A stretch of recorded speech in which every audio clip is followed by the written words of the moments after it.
Hi again and welcome back. In this video, we'll be learning about reporting speech in Greek. We'll be learning about direct and indirect discourse. In English, direct discourse is when we quote the speaker's words. We use quotation marks, and the quoted words are from the speaker's own point of view. Indirect discourse is introduced in English by that, and the original speaker's words are summarized or restated.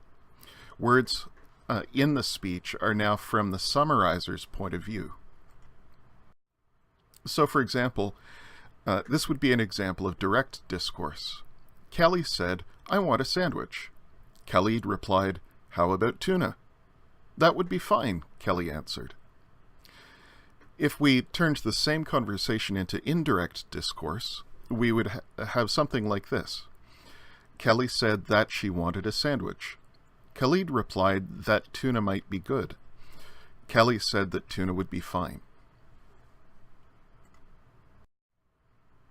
Now, one complicating factor in Greek is that ancient Greek didn't have quotation marks. Both direct and indirect discourse were introduced using the subordinating conjunction haughty. With direct discourse, haughty is often the equivalent of quotation marks. What follows haughty is the quoted speech, and the conjunction, when we translate this, is left untranslated.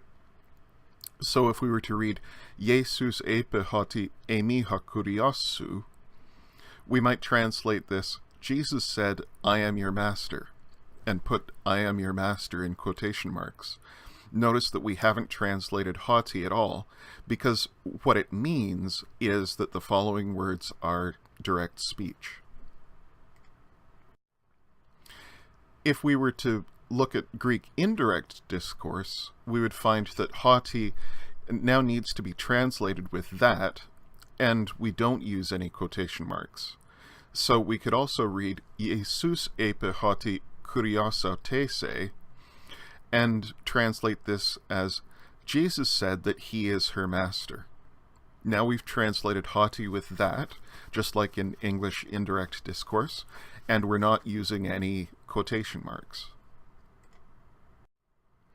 So how do we know whether a particular reported speech is direct or indirect discourse in Greek? Well, one thing we can ask is whether the first letter of the speech is capitalized. This wasn't a practice in ancient Greek texts because there weren't different uppercase and lowercase letters in ancient Greek. But in modern Greek editions, they may mark direct discourse by capitalizing the first letter of the speech. We can also ask whether the pronouns reflect the original speaker's point of view or the summarizer's point of view. So in direct discourse, the original speaker will use pronouns like ego or hemes, first-person pronouns, and the original addressees of the speech will be addressed as su or humes, using second-person pronouns. In indirect discourse, though, the pronouns for the speaker are shifted to the third person. Instead of talking about me and I, the speaker's words are summarized in terms of him and them, or her and they.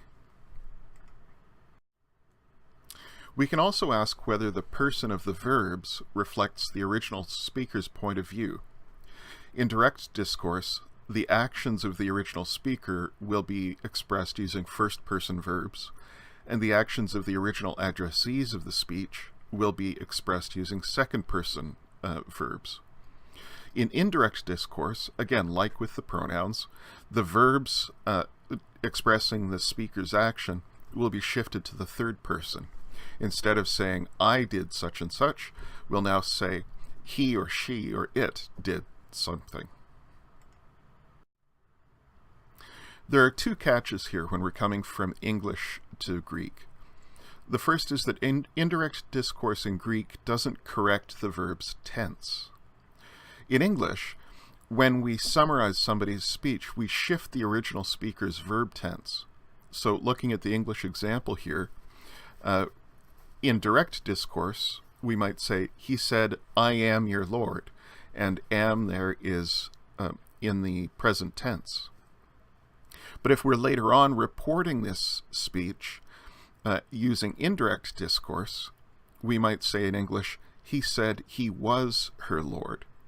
And do you notice we've corrected the tense of the verb from am to was to reflect the fact that from our new point of view of the summarizing speaker, the action was in the past.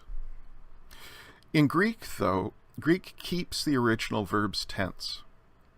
So the person of the verb in indirect discourse changes to third person, but the tense isn't corrected forward or backward. So in Greek, we might read, for direct discourse, epen hoti ego eimi kuriosou. He said, I am your Lord. But in indirect discourse, we would read, epen hoti autos estin kurios autes. He said that he was her Lord. Now we've translated hoti as that, and we've shifted ego to autos. We've shifted su to autes. So the verbs have, or the pronouns have been shifted. We've also shifted the person of the verb from the first person, eimi, to the third person, estin. But notice we're still using the present tense of estin. We haven't shifted it into the imperfect or past tense.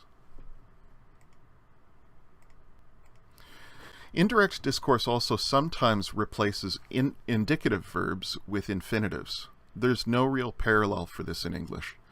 And when we translate them, we need to translate these infinitives as if they were regular indicative verbs. The person and number of the verb has to be inferred from context. So, for example, the English expression, he said he was her Lord, or he said that he was her Lord, is indirect discourse. We could express this in Greek by saying, epen autos enai kurios autes. Notice now instead of estin, the present active indicative verb, we're using enai, the present infinitive verb, but it means the same thing. He said that he was her Lord. How do we know that the subject is he? That this should be translated as a third person verb?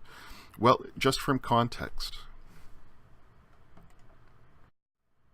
You can learn more about the ways of reporting speech in Greek here, first of all in Mounce's Basics of Biblical Greek, and also Rod Decker has a very good PDF handout on the topic on his NT Resources blog.